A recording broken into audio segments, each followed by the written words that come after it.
Welcome back friends. આગળના વિડીયોમાં આપણે દ્વિઘાત સમીકરણ વિશેની સમજ મેળવી. આ વિડીયોમાં દ્વિઘાત સમીકરણનો ઉકેલ મેળવવાની જુદી જુદી જે 3 રીતો છે. પહેલી છે અવયવીકરણની રીત, બીજી પૂર્ણ વર્ગની રીત અને ત્રીજી દ્વિઘાત સૂત્રની રીત. તે પૈકી પહેલી રીત છે અવયવીકરણની રીત છે, તે રીતે દ્વિઘાત સમીકરણનો ઉકેલ મેળવતા શીખીશું. તો આપણે સ્વાધ્યાય 4.2 ના દાખલા કરીએ. પ્રશ્ન પહેલો, નીચે આપેલ સમીકરણના ઉકેલ અવયવીકરણની રીતથી મેળવો. તો અહીંયા જે સમીકરણ આપણને આપ્યું છે તેના આપણે અવયવ પાડીશું અને x ની કિંમત મેળવીશું, જે સમીકરણનો ઉકેલ છે. આપણને આવડે છે 3 પદ છે, છેલ્લું પદ જે છે તે -10 છે, તો 10 ના એવા બે અવયવ પાડો કે જેની બાદબાકી કરતા 3 મળે. તો આપણે જાણીએ છીએ કે 10 એટલે 5 ગુણ્યા 2, 5 દુ 10, 5 માંથી 2 જાય તો 3 મળે. હવે સવાલ રહ્યો નિશાનીનો. આગળ આપણે આ શીખેલા જ છીએ, છતાં ફરીથી સમજાવું છું. અહીંયા વચ્ચેનું જે પદ છે તે -3 છે, તો આપણે માઇનસ જોઈએ છે તો મોટો અવયવ ઋણ રાખવાનો, નાનો ધન. એટલે કે આપણે અહીંયા મૂકીશું માટે x વર્ગ ઓછા 5x વત્તા 2x ઓછા 10 બરાબર 0. 3 પદના 4 પદ કર્યા. હવે પહેલા બેમાંથી સામાન્ય કાઢો, છેલ્લા બેમાંથી. પહેલા બેમાંથી x કોમન નીકળશે એટલે x ઓછા 5, છેલ્લા બેમાંથી 2 કોમન નીકળશે, ફરીથી x ઓછા 5 બરાબર 0. તો હંમેશા આ બે કૌંસ સરખા જ આવવા જોઈએ. જો ના આવે તો આપણે ક્યાંક ભૂલ કરી છે, તે ભૂલ શોધી કાઢવાની. માટે આપણને મળશે x ઓછા 5 બીજા કૌંસમાં x વત્તા 2 બરાબર 0. હવે કોઈ પણ બે સંખ્યાનો ગુણાકાર શૂન્ય ત્યારે જ થાય જ્યારે બેમાંથી કોઈ પણ એક સંખ્યા 0 હોય. એટલે કે આપણે લખી શકીએ કે x ઓછા 5 બરાબર 0 છે અથવા x વત્તા 2 બરાબર 0 છે. જો x ઓછા 5 0 હોય તો x ની કિંમત થશે 5 અથવા x ની કિંમત થશે વત્તા 2, જમણી તરફ જાય તો ઓછા 2, એટલે કે 5 અથવા ઓછા 2. આ આપણો સમીકરણનો ઉકેલ છે. આપણે લખી લઈએ કે માટે સમીકરણનો ઉકેલ શું મળ્યો આપણને? x ની કિંમત મળી 5 અને બીજી કિંમત મળી x બરાબર -2. તો બહુ સિમ્પલ છે, પણ આપણને એક સ્પેસિફાઈ કર્યું છે કે અવયવીકરણની રીતથી જ ઉકેલ મેળવો, તો આપણે એ જ રીત વાપરવી પડે. બીજો દાખલો, 2x વર્ગ વત્તા x ઓછા 6 બરાબર 0. તો અહીંયા તમે જોઈ શકો છો કે પહેલા દાખલામાં x વર્ગ આગળ કોઈ સંખ્યા નહોતી, મતલબ 1 હતા, એટલે આપણે એક છેલ્લા પદના જ ટુકડા કર્યા. અહીંયા x વર્ગ આગળ 2 છે અને છેલ્લું પદ છે 6, એટલે આપણે જે અવયવ મેળવવાના છે તે 2 ગુણ્યા 6 ના મેળવવાના થશે. એટલે 2 ગુણ્યા 6 બરાબર 2 ગુણ્યા 2 ગુણ્યા 3, 6 ના ટુકડા કર્યા. એવા બે ભાગ પાડો કે બાદબાકી કરતા, કારણ કે આ ઋણ નિશાની છે ને, એટલે બાદબાકી કરતા 1 આવે. તો દેખાય છે 2 ગુણ્યા 2 4 અને 3. તો 4 અને 3, 4 માંથી 3 જાય તો 1. તો 4 અને 3 આપણા બે ભાગ છે, પરંતુ વચ્ચેના પદની નિશાની ધન છે, માટે મોટા અવયવને ધન આપવાની, નાનાને ઋણ. વચ્ચેના પદની નિશાની છે તે મોટા અવયવને આપવાની અને બીજાને એની વિરુદ્ધ નિશાની, કારણ કે છેલ્લે પદની નિશાની ઋણ છે. જો છેલ્લા પદની ધન હોત તો બંનેની નિશાની સરખી આવત. ચાલો, તમને આવડે છે આ દાખલા, છતાં આપણે પુનરાવર્તન કરતા જઈએ છીએ. કદાચ ભૂલાઈ ગયું હોય તો વાંધો ના આવે. તો વચ્ચેના પદના 2 ટુકડા કર્યા, 4x ઓછા 3x, જેથી 4x માંથી 3x જાય તો 1x આપણને મળી જાય. ફરી પહેલા બેમાંથી કોમન, છેલ્લા બેમાંથી કોમન, 2x કૌંસમાં x વત્તા 2, છેલ્લામાંથી -3 કૌંસમાં x વત્તા 2 બરાબર 0. ફરી બંને કૌંસ સરખા આવ્યા, x વત્તા 2, બાકી વધ્યું તે બીજા કૌંસમાં રહેશે 2x ઓછા 3 બરાબર 0, માટે x વત્તા 2 બરાબર 0 અથવા 2x ઓછા 3 બરાબર 0. +2 જમણી તરફ જશે તો -2, અથવા ધ્યાનથી જુઓ, -3 જમણી તરફ જશે તો +3, અને 2 જે x ની આગળ ગુણાકારમાં હતા તે ભાગાકારમાં જશે, એટલે કે આપણને મળશે 3/2. તો આ રીતે આપણને સમીકરણનો ઉકેલ મળશે. x ની 2 કિંમત મળે છે કારણ કે દ્વિઘાત સમીકરણ છે. x બરાબર -2, x બરાબર 3/2. પ્રશ્ન 1 નું ત્રીજું સમીકરણ છે વર્ગમૂળમાં 2x² વત્તા 7x વત્તા 5 √ 2 = 0. તો અહીંયા x² નો સહગુણક છે √2 અને છેલ્લું પદ છે 5 √2. તો આ બંનેનો આપણે ગુણાકાર કરી અને અવયવ મેળવવા પડશે. તો √2 ગુણ્યા 5 √2. તમે જાણો છો કે 5 તો પૂર્ણ છે. √2 ગુણ્યા √2 એટલે વર્ગમૂળમાં 4, અને 4 નું √2 એટલે કે √2 ગુણ્યા √2 2 મળે. તો 5 ગુણ્યા 2 10 થાય. તેના એવા ભાગ પાડો કે સરવાળો 7 આવે, કારણ કે જુઓ આ છેલ્લા પદની નિશાની ધન છે. આગળ છે 2 દાખલા કર્યા, તેમાં છેલ્લા પદની નિશાની ઋણ હતી. તો ઋણ હોય ત્યારે બાદબાકી, ધન હોય ત્યારે સરવાળો. 5 વત્તા 2 7 થાય. હવે મધ્યમ પદની નિશાની જુઓ, તો મધ્યમ પદ આપણું છે ધન. એનો અર્થ આ 5 અને 2 જે બે અવયવ આપણને મળ્યા તે બંનેને મધ્યમ પદની નિશાની આપવાની. સરવાળો કરવાનો હોવાથી તે નિશાની સરખી જ થશે. વચ્ચેનું પદ જો ઋણ હોય તો બંને ઋણ થાય, વચ્ચેનું પદ ધન હોય તો બંને અવયવ ધન થાય. એટલે કે આપણને મળશે વર્ગમૂળમાં 2x² વત્તા 5x વત્તા 2x વત્તા 5 વર્ગમૂળમાં 2 બરાબર 0. ધ્યાનથી જુઓ, 7x ના 2 ટુકડા મેળવ્યા, 5x અને 2x. હવે આપણે પહેલા બેમાંથી કોમન કાઢીએ અને છેલ્લા બેમાંથી કોમન કાઢીએ. તો પહેલા બેમાંથી માત્ર x કોમન નીકળશે, તો કૌંસમાં રહેશે વર્ગમૂળમાં 2x વત્તા 5 પ્લસ હવે છેલ્લા બે પદ. ધ્યાનથી જુઓ, છેલ્લા બે પદમાંથી વર્ગમૂળમાં 2 કોમન નીકળે, કારણ કે આખા 2 એટલે વર્ગમૂળ 2 2 વખત. તો એકવાર વર્ગમૂળ 2 આપણે કોમન કાઢી શકીએ. તો કૌંસમાં રહેશે જે આખા 2 હતા, હું જરા બતાવું તમને. આ જે આખા 2 હતા તેને આપણે સ્પ્લિટ કરી દીધા. શું કર્યું? વર્ગમૂળ 2 2 વખત લઈ લીધા. તો એનો અર્થ એક વર્ગમૂળ 2 બહાર નીકળી ગયા, તો એક અંદર રહી ગયા અને બીજો રહી ગયો x, પ્લસ 5 વર્ગમૂળ 2 માંથી વર્ગમૂળ 2 બહાર આવી ગયા, તો 5 રહ્યા બરાબર 0. ફરી આપણને બે સરખા કૌંસ મળી ગયા. તો આપણને મળશે વર્ગમૂળમાં 2x વત્તા 5, બીજા કૌંસમાં x વત્તા વર્ગમૂળ 2 બરાબર 0. હવે આપણે વારાફરતી બંને કૌંસની કિંમત 0 લઈ શકીએ. તો આપણે લઈએ.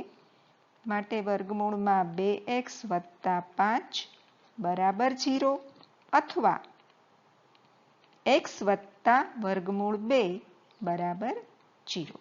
સાદુરૂપ આપીએ તો x ની કિંમત મળશે 5 ધન છે, જમણી તરફ જશે તો -5 થશે, અને વર્ગમૂળ 2 x સાથે ગુણાકારમાં છે, આ તરફ ભાગાકારમાં આવશે.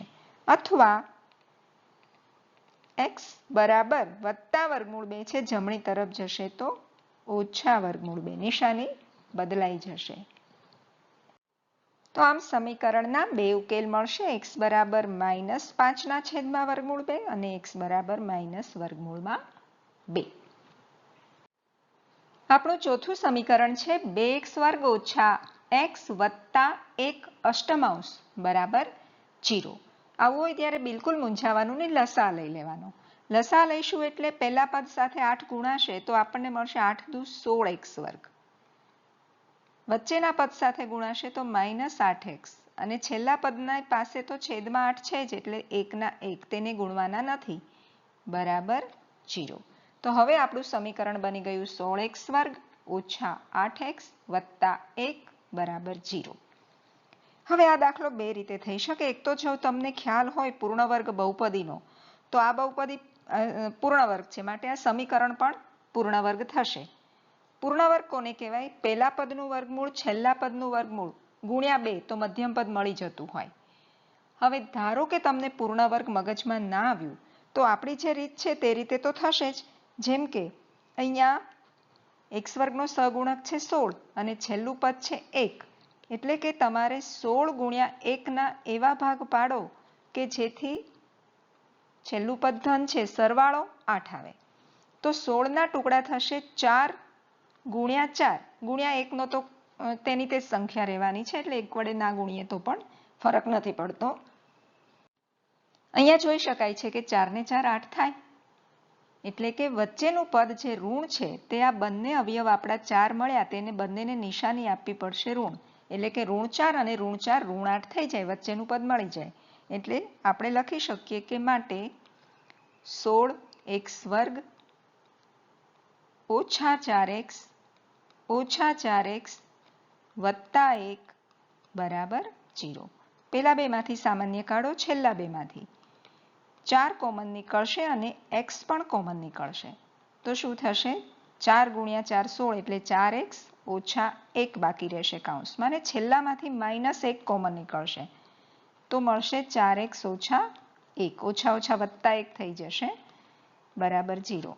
સમજાયું ને? આ -1 કોમન કાઢ્યા તો -4x જે હતા -4x પ્લસ થઈ ગયા અને +1 હતા જે તે ઋણ 1 બહાર ગયા એટલે ઋણ થઈ જશે, તો જ કૌંસ છોડો ત્યારે ઓછા ઓછા વત્તા 1 થાય.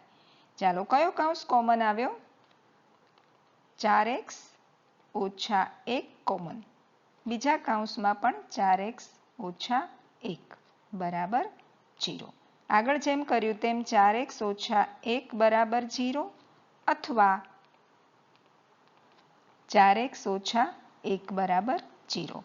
માટે આપણને x ની કિંમત મળશે -1 જમણી તરફ જશે તો પ્લસ અને 4 તેના છેદમાં, અથવા તે જ રીતે -1 જમણી તરફ જશે તો પ્લસ અને 4 તેના છેદમાં, એટલે કે સમીકરણના બે સમાન ઉકેલ મળ્યા. પૂર્ણ વર્ગ બહુપદી હોય ત્યારે જે સમીકરણ બને તેના હંમેશા સમાન ઉકેલ મળે.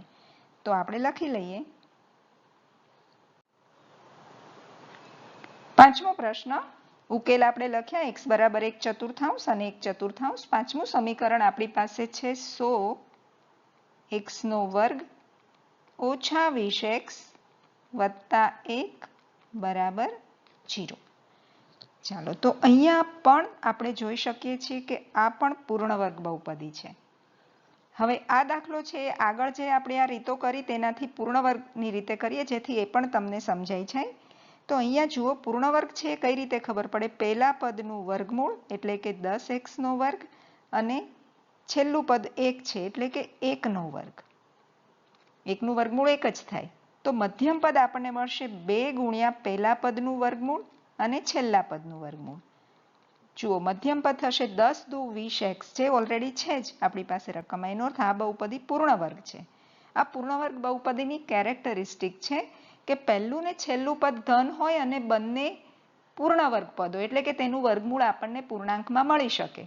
એ પહેલા ને છેલ્લા પદનું વર્ગમૂળ લીધા પછી એને 2 વડે ગુણો તો મધ્યમ પદ મળી જવું જોઈએ, તો તે પૂર્ણ વર્ગ કહેવાય. અને પૂર્ણ વર્ગ હોય ત્યારે તેના અવયવ પહેલા પદનું જે આપણે વર્ગમૂળ લીધું છે તે મધ્યમ પદની ફક્ત નિશાની જે અહીંયા ઋણ છે અને છેલ્લા પદનું વર્ગમૂળ આખાનો વર્ગ બરાબર 0. કદાચ આ પૂર્ણ વર્ગ ખ્યાલ ના આવતો હોય તો આપણી આગળની રીત છે તે વડે આ દાખલો થઈ શકે. માટે આપણને શું મળ્યું? 10x ઓછા 1 નો વર્ગ છે એટલે કે 10x ઓછા 1 2 વખત છે 0 અથવા 10x ઓછા 1 બરાબર 0. એટલે કે x ની આપણને બે કિંમતો મળશે. x બરાબર -1 જમણી તરફ જશે તો પ્લસ અને છેદમાં 1 -1 જમણી તરફ જશે તો +1 અને છેદમાં 10, અથવા x બરાબર ફરીથી 1/10. તો પૂર્ણ વર્ગ હોય ત્યારે આપણે વાત કરી આગળ તેમ હંમેશા બે સમાન ઉકેલ મળે. જે આપણે લખી લીધા x બરાબર 1/10 અને x બરાબર 1/10. તો આ હતી અવયવીકરણની રીતથી ઉકેલ મેળવવાનું. બહુ સરળ છે. સામાન્ય રીતે એક કે બે જ રીતો આમાં પૂછાય છે અને આગળ પણ બહુપદીમાં પણ આપણે એ જ રીતો જોયેલી, તો આ અભ્યાસ કરીને વ્યવસ્થિત આપણે યાદ રાખી લેવાની. સ્વાધ્યાય 4.2 નો પ્રશ્ન 2 ઉદાહરણ 1 માં આપેલ પ્રશ્નોના ઉકેલ અન્ય રીતે મેળવો. પાઠ્યપુસ્તકના પાના નંબર 60 ઉપર ઉદાહરણ 1 આપેલું છે અને તેમાં 2 દાખલાઓ છે. એમાંનો પહેલો દાખલો, જોન અને જીવંતી પાસે કુલ 45 લખોટીઓ છે. પ્રત્યેક વ્યક્તિ 5-5 લખોટી ખોઈ નાખે છે. હવે તેમની પાસે બાકી રહેલી લખોટીઓની સંખ્યાનો ગુણાકાર 124 છે. તો તેમની પાસે શરૂઆતમાં કેટલી લખોટી હતી? તો આ પરિસ્થિતિનું સૌથી પહેલા તો આપણે એક સમીકરણ મેળવવું પડે અને એ દ્વિઘાત સમીકરણને આપણે અવયવની રીતે ઉકેલી અને ઉકેલ શોધશું. તો અહીંયા આપણને આપ્યું છે જોન અને જીવંતી પાસે કુલ 45 લખોટી છે. એટલે કે જોન પાસે જો x લખોટી હોય તો જીવંતી પાસે 45 ઓછા x લખોટી થાય. જેમ કે જોન પાસે 10 હોય તો જીવંતી પાસે 45 ઓછા 10 એટલે 35 હોય. જોન પાસે 15 હોય તો જીવંતી પાસે 45 ઓછા 15 એટલે 30 હોય. તો અહીંયા જોન પાસે x છે તો જીવંતી પાસે 45 ઓછા x થાય. આપણે લખી લઈએ. હવે જોન અને જીવંતી 5-5 લખોટી ખોઈ નાખે છે. એટલે જોન પાસે x હતી એમાંથી 5 ખોવાઈ જાય તો x ઓછા 5 રહે. 5 આપણે બાદ કરવા પડે. જીવંતી પાસે 45 ઓછા x લખોટી છે તો તેમાંથી 5 ખોઈ નાખે તો 45 ઓછા x ઓછા 5 એટલે 45 માંથી 5 જાય તો 40 ઓછા x લખોટી બાકી રહે. તો તે પણ આપણે લખી લઈએ. તો હવે 5 લખોટી ખોઈ નાખ્યા બાદ જે બાકી રહી x ઓછા 5 અને 40 ઓછા x લખોટી તેનો ગુણાકાર 124 છે. એટલે કે આપણને દ્વિઘાત સમીકરણ બનાવવા માટે મળશે x ઓછા 5 ગુણ્યા 40 ઓછા x બરાબર 0. આ જે વધેલી લખોટીનો ગુણાકાર છે તે 124 છે. એટલે સોરી, અહીંયા આવશે 124. તો x ઓછા 5 કૌંસમાં 40 ઓછા x બરાબર 124. આપણે કૌંસ છોડીએ તો x 40 સાથે ગુણાશે તો 40x ઓછા x ગુણ્યા x વર્ગ. હવે -5 ને ગુણીએ તો -5 24 એટલે 200 ઓછા ઓછા વત્તા 5x બરાબર 124. સાદુરૂપ આપીએ તો -x વર્ગ 40x ને 45x sorry 5x total 45x થશે ઓછા 200 124 આ તરફ લાવીએ તો માઇનસ થશે બરાબર 0. માટે -x વર્ગ વત્તા 45x ઓછા 324 થશે. અચળ પદ જે છે -200 ને -124 -324. હવે આખા સમીકરણમાંથી આપણે -1 કોમન લઈ અને 0 તરફ જવા દઈએ તો એ 0 થઈ જશે. એટલે દરેક પદની નિશાની બદલાઈ જશે. x વર્ગ ઓછા 45x વત્તા 324 બરાબર 0. તો આ આપણને દ્વિઘાત સમીકરણ મળ્યું. હવે આપણે x વર્ગનો સહગુણક 1 છે, છેલ્લું પદ છે 324. તો 324ના એવા ભાગ પાડો કે જેથી અહીંયા વત્તાની નિશાની છે કે સરવાળો કરતા 45 આવે. તો આપણે 324ના ભાગ પાડીએ. 2 વડે ભાગ ચાલશે 162. ફરી 2 વડે 81. 3 વડે 27. 9 તેરી 27. 3 તેરી 9. ઓકે, ચાલો તો 324ના ભાગ પડ્યા 2 ગુણ્યા 2 ગુણ્યા 3 ગુણ્યા 3 ગુણ્યા 3 ગુણ્યા 3.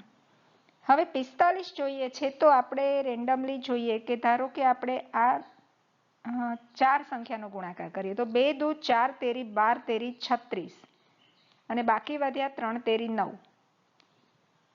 તો 36 અને 9 45 થઈ જાય. તો એનો અર્થ આપણને 2 અવયવ મળશે x ઓછા 36. જો વચ્ચેના પદની નિશાની ઋણ છે તો બંનેને ઋણ નિશાની મળશે. x ઓછા 36 x ઓછા 9 બરાબર 0. આવી રીતે ડાયરેક્ટ અવયવ પણ તમે લખી શકો પ્રશ્નમાં, કારણ કે ઓલરેડી દાખલો 3 માર્કનો છે તો સીધા અવયવ તમે સહેલાઈથી લખો, તમારા માર્ક નહીં કપાય. 2 અવયવ કયા મળ્યા? 36 ને 9. મધ્યમ પદની નિશાની એને આપી, 36 પણ ઋણ 9 પણ ઋણ.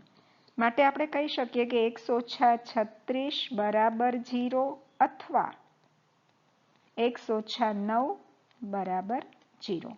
તો આપણને શું મળશે? માટે x બરાબર 36 અથવા x બરાબર 9. x આપણે કોના માટે ધારેલું? ઝોન પાસે લખોટીની સંખ્યા. તો જો ઝોન પાસે 36 લખોટી હોય તો જીવંતી પાસે 9 લખોટી હોય, અને જો ઝોન પાસે 9 લખોટી હોય તો જીવંતી પાસે 36 લખોટી હોય. આપણે લખી લઈએ. તો આમ બંને પાસેની લખોટીઓનો સરવાળો 45 થાય છે, અને તે 5-5 લખોટી ખોઈ નાખે પછી જે વધશે તેનો ગુણાકાર પણ 124 મળશે. તમે આ વસ્તુ ટેલી પણ કરી શકો અને તમારો જવાબ સાચો છે કે નહીં તે નક્કી પણ કરી શકો આ રીતે.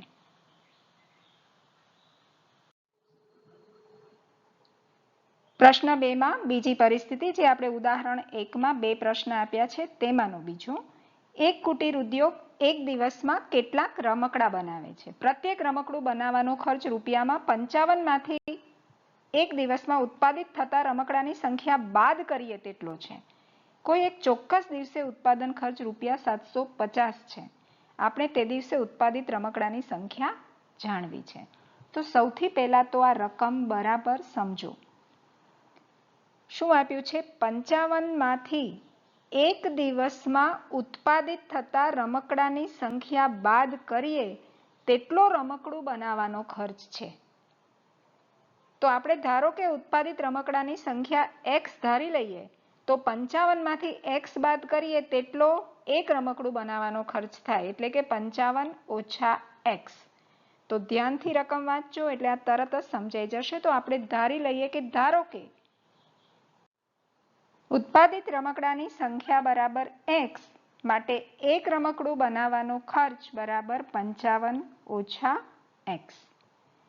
હવે રકમમાં આપ્યું છે કે કોઈ એક ચોક્કસ દિવસે ઉત્પાદન ખર્ચ રૂપિયા 750 છે. ઉત્પાદન ખર્ચ એટલે શું? જો એક રમકડું બનાવવાનો ખર્ચ 55 ઓછા x હોય અને રમકડાની સંખ્યા x હોય તો આ બંનેનો ગુણાકાર થાય તે આપણને કુલ ખર્ચ મળવાનો. જુઓ હું તમને સમજાવું. ધારો કે તમારી પાસે 5 રમકડા છે, રમકડાની સંખ્યા 5 છે અને એક રમકડું બનાવવાનો ખર્ચ 2 રૂપિયા થાય છે, તો કુલ ખર્ચ કેટલો થશે? 10, બરાબર ને? 5 ગુણ્યા 2 10. તો સેમ અહીંયા રમકડાની સંખ્યા x છે, બનાવવાનો ખર્ચ 55 ઓછા x છે, તો તે બંનેનો ગુણાકાર થઈ અને 750 થશે. તો આપણે લખી લઈએ કે માટે x ગુણ્યા 55 ઓછા x બરાબર 750. કાઉન્સ છોડીએ તો 55x ઓછા x વર્ગ બરાબર 750. માઇનસ x વર્ગ અહીંયા છે તો આપણે જમણી તરફ બંને પદ લઈ જઈએ જેથી નિશાની બદલાઈ જશે. x વર્ગ ઓછા 55x અને 750 તો હતા જ ત્યાં એટલે વત્તા 750 બરાબર 0. તો આપણે 750ના ભાગ પાડવા પડે કે જેથી સરવાળો કરતા 55 આવે, કારણ કે x વર્ગનો સહગુણક તો 1 છે એટલે આપણે 1 વડે ગુણો તો 750 જ રહેશે. ચાલો 750 ને 5 વડે ભાગી શકાય, આપણને મળશે 15 પંચા 75 એટલે 150. ફરી 5 વડે ભાગીએ તો 30, ફરી 5 વડે ભાગીએ તો 6 પંચા 30 અને 6 એકા 6 લઈ લઈએ, કારણ કે જો અહીંયા જોઈ શકાય છે કે 5 ગુણ્યા 5 25 થશે અને 5 ગુણ્યા 6 6 પંચા 30, તો 25 અને 30 55 થઈ જાય અને 55ની જે નિશાની છે તે ઋણ છે, માટે આ બંને ટુકડાને આપણે કઈ નિશાની આપવી પડશે? ઋણ. એટલે કે આપણા અવયવ મળશે x ઓછા 25 અને બીજો x ઓછા 30 બરાબર 0. માટે x ઓછા 25 બરાબર 0 અથવા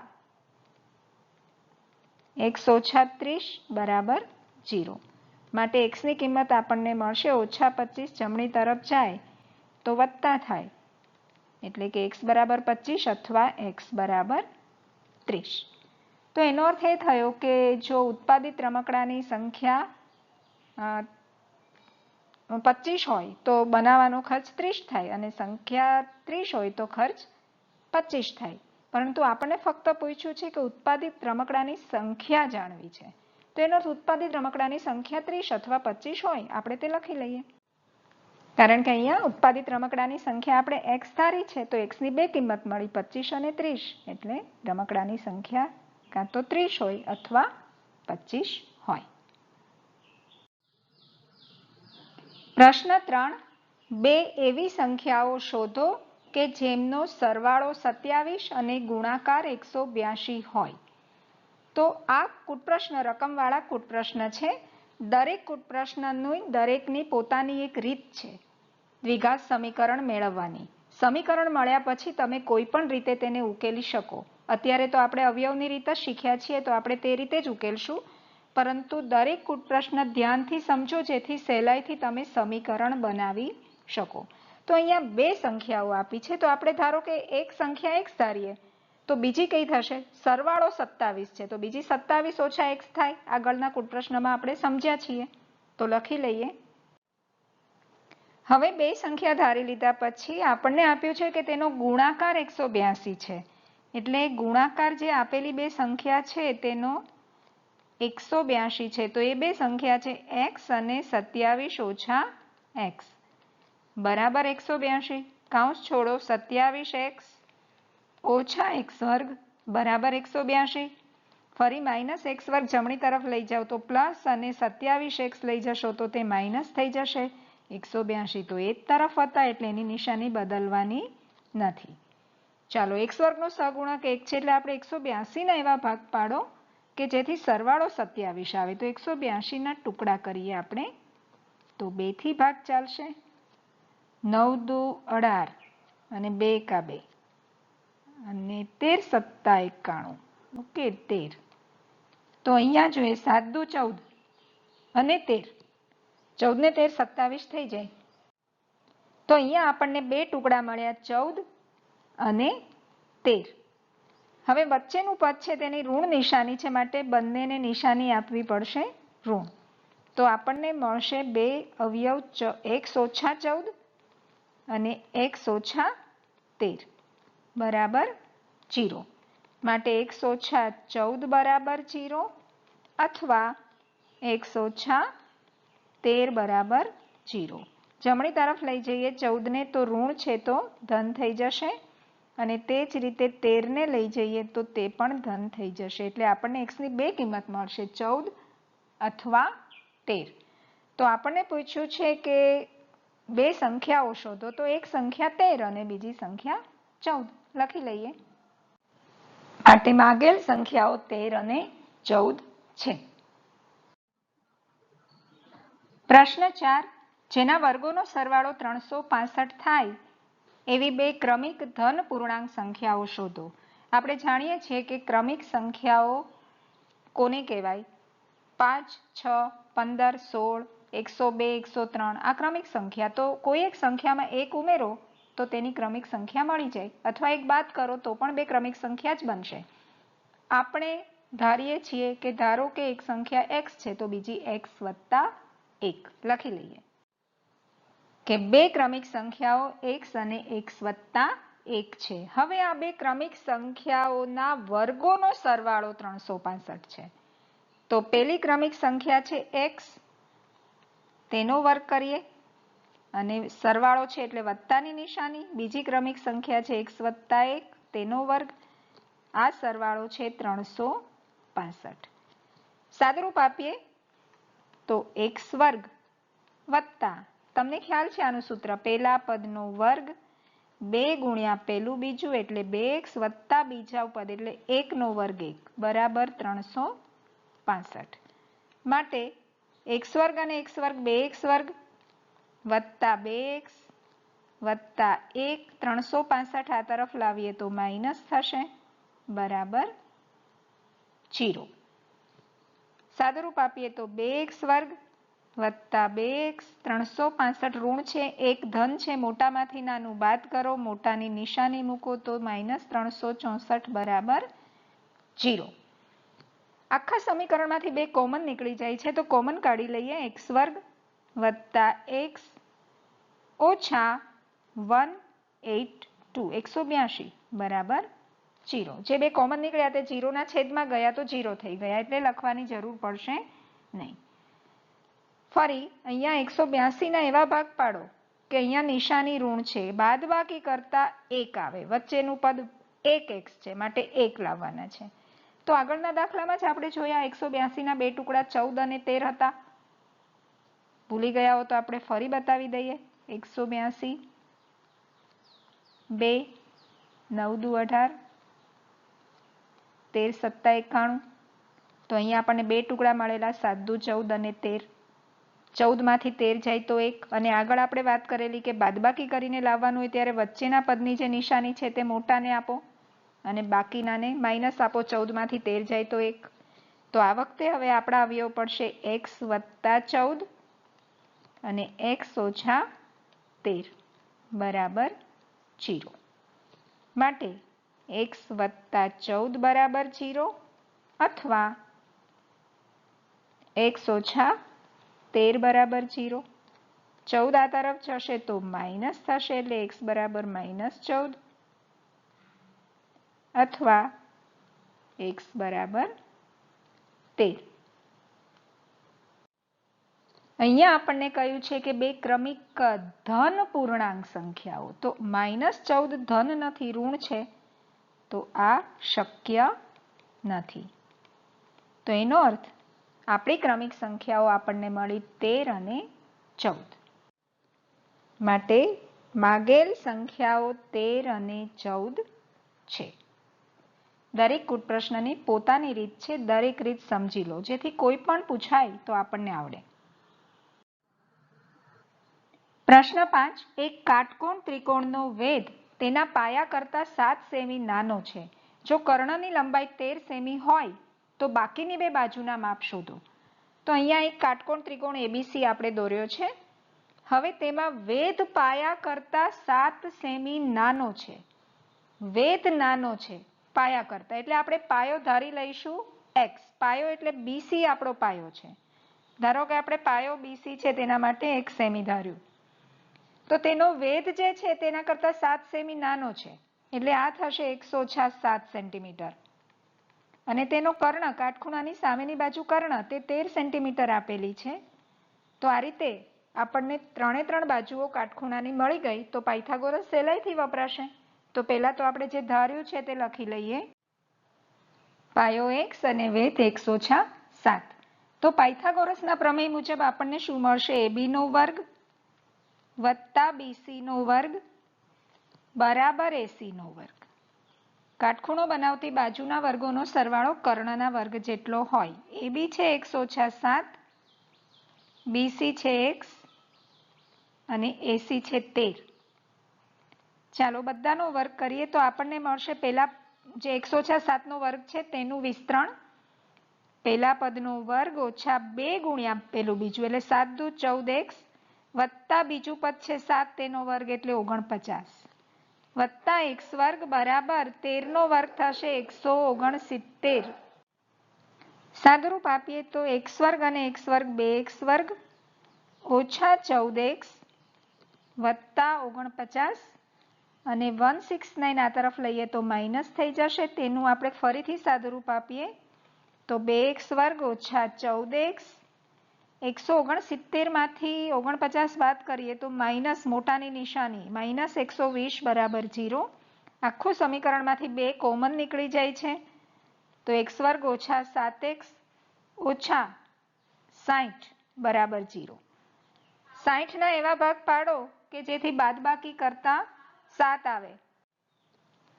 તો અહીંયા આપણે 60 ના ટુકડા કરવાના છે અને બાદબાકી કરીને 7 મેળવવાના છે. તો 12 ગુણ્યા 5, 12 પંચા 60, 12 માંથી 5 જાય તો 7, એટલે આપણને બે ટુકડા મળશે 12 અને 5. આપણે વાત કરી તેમ વચ્ચેના પદની નિશાની ઋણ છે તો મોટાને ઋણ, નાનાને ધન. બાદબાકી કરતી વખતે મોટો અવયવ છે તેને વચ્ચેના પદની નિશાની આપવાની અને તેના પછીનાને વિરુદ્ધ. તો આપણને બે અવયવ મળશે x ઓછા 12 અને x વત્તા 5 બરાબર 0. માટે x ઓછા 12 બરાબર 0 અથવા x વત્તા 5 બરાબર 0 એટલે કે x ની કિંમત મળશે -12 આ તરફ જશે તો +12 અથવા x બરાબર -5. હવે બાજુનું માપ કદી ઋણ હોઈ શકે નહીં માટે x ની કિંમત -5 શક્ય નથી. તો પાયાનું માપ આપણે x ધાર્યું છે એટલે એ થશે 12 સેન્ટીમીટર અને વેધનું માપ આપણે 12 માંથી 7 બાદ કરીએ છીએ તો 12 - 7 બરાબર 5 સેન્ટીમીટર. તો બાકીની બે બાજુઓના માપ આપણને મળી ગયા. પાયાનું માપ 12 સેન્ટીમીટર, વેધનું માપ 5 સેન્ટીમીટર. સ્વાધ્યાય 4.2 નો પ્રશ્ન 6 છેલ્લો પ્રશ્ન છે. અહીંયા આપણો સ્વાધ્યાય 4.2 પૂર્ણ થશે. એક કુટીર ઉદ્યોગ એક દિવસમાં કેટલીક માટીની વસ્તુઓ બનાવે છે. એક નિશ્ચિત દિવસે જણાયું કે પ્રત્યેક વસ્તુની ઉત્પાદન કિંમત તે દિવસે ઉત્પાદિત વસ્તુના બમણા કરતાં 3 વધુ હતી. જો તે દિવસે ઉત્પાદિત ખર્ચ ₹90 હોય તો ઉત્પાદિત વસ્તુની સંખ્યા અને પ્રત્યેક વસ્તુની ઉત્પાદન કિંમત શોધો. તો ઉત્પાદિત વસ્તુ આપણે ધારીએ x અને તેના પરથી ઉત્પાદન કિંમત મેળવીએ. તો આપણે ધારી લીધી ઉત્પાદિત વસ્તુની સંખ્યા x. હવે રકમમાં જુઓ, ઉત્પાદિત વસ્તુની સંખ્યા x હોય તો તેની વસ્તુની ઉત્પાદિત કિંમત તેના કરતાં બમણી એટલે x ના બમણા 2x અને તેના કરતાં 3 વધુ એટલે 2x + 3 થશે. વસ્તુની ઉત્પાદિત કિંમત આપણને 2x + 3 મળશે. હવે રોજની જેટલી સંખ્યામાં વસ્તુ બને છે અને તેની ઉત્પાદન કિંમત, દાખલા તરીકે વસ્તુ આપણે 10 બનાવીએ છીએ અને તેની ઉત્પાદન કિંમત દરેક વસ્તુની છે ₹5 કે તો 10 × 5 50 થશે. ધારો કે ઉત્પાદિત વસ્તુ આપણે બનાવીએ છીએ 100 તો એની કિંમત ઘટશે. તો ધારો કે તે ₹2 છે તો 100 × 2 200 તેની કુલ કિંમત ઉત્પાદનની થશે. તો તે જ રીતે અહીંયા આપણી વસ્તુની સંખ્યા છે x અને તેની ઉત્પાદિત કિંમત છે 2x + 3 અને તે જે ગુણાકાર થતા ખર્ચ મળે છે તે આપણને 90 આપેલો છે એટલે આપણને મળશે x × 2x + 3 બરાબર 90. કાઉન્સ છોડીએ તો આપણને મળશે 2x² + 3x 90 આ તરફ લઈએ તો -90 બરાબર 0. તો અહીંયા આપણી પાસે બે સંખ્યા છે, x² નો સહગુણક 2 અને છેલ્લે 90. નિશાની છે ઋણ. એનો અર્થ એ થયો કે 2 × 90 ના એવા અવયવ પાડો કે જેથી બાદબાકી કરતા 3 મળે. તો આના આપણે ટુકડા કરી દઈએ તો 90 એટલે 2 × 9 × 10, 9 એટલે 3 × 3 અને 10 એટલે 5 × 2, 5 દુ 10. હવે આના આપણે ગ્રુપ બનાવીએ. જુદા જુદા ઘણા ગ્રુપ બનશે પણ આપણને જે જરૂરી છે તેવા ગ્રુપ બનશે. આપણે 5 અને 3 નો ગુણાકાર કરીએ તો 5 તેરી 15. હવે જે બાકી રહ્યા 2, 3 અને 2 તેનો ગુણાકાર કરીએ તો 3 દુ 6 દુ 12. 15 માંથી 12 જાય તો 3. તો અહીંયા આપણા વચ્ચેના પદની નિશાની છે ધન. તો મોટાને આપણે ધન આપીશું, નાનાને ઋણ આપીશું. તો અહીંયા આગળ 2x² છે એટલે આપણે લખીશું 4 પદ બનાવીશું. 15x - 12x - 90 બરાબર 0. પેલા બે ને છેલ્લા બે માંથી કોમન કાઢીએ તો પેલામાંથી x કોમન નીકળશે એટલે 2x + 15. છેલ્લામાંથી કોમન નીકળશે 6 એટલે કાઉન્સમાં રહેશે 2x + 15 બરાબર 0. તો આમાં જે કોમન કાઉન્સ છે તે છે 2x + 15 એટલે આપણે લખી શકીશું 2x + 15 પહેલા કાઉન્સમાં, બીજા કાઉન્સમાં x - 6 બરાબર 0. માટે 2x + 15 બરાબર 0 અથવા x - 6 બરાબર 0. માટે x ની કિંમત થશે 15 જમણી તરફ જશે તો -/2 અથવા -6 જમણી તરફ જશે તો x બરાબર 6. હવે વસ્તુની સંખ્યા કદી ઋણ હોઈ શકે નહીં માટે આ શક્ય નથી. એનો અર્થ એ થયો કે ઉત્પાદિત વસ્તુની સંખ્યા 6 છે અને તેના પરથી આપણે વસ્તુની ઉત્પાદિત કિંમત પણ 2x + 3 માં x ની કિંમત મૂકીને મેળવી શકીએ. તો ઉત્પાદિત વસ્તુની સંખ્યા 6 છે. કિંમત મેળવવા માટે આપણે એક્સની જગ્યાએ 6 લખીશું. તો 6 દુ 12 વત્તા 3 બરાબર 15 રૂપિયા. તો આમ આપણને ઉત્પાદિત વસ્તુની સંખ્યા બરાબર 6 મળી અને વસ્તુની ઉત્પાદન કિંમત 15 રૂપિયા મળી. 15 છક 90, તો એક દિવસનું ઉત્પાદિત ખર્ચ થયું 90 રૂપિયા. તો આપણો તાળો પણ મળી જાય છે. તો અહીંયા આપણું સ્વાધ્યાય 4.2 પૂર્ણ થાય છે. હવે પછીના વિડીયોમાં આપણી જે બીજી રીત છે પૂર્ણ વર્ગની રીત અને ત્રીજી દ્વિઘાત સૂત્રની રીત, તે બંને રીત આપણે વારાફરતી શીખીશું.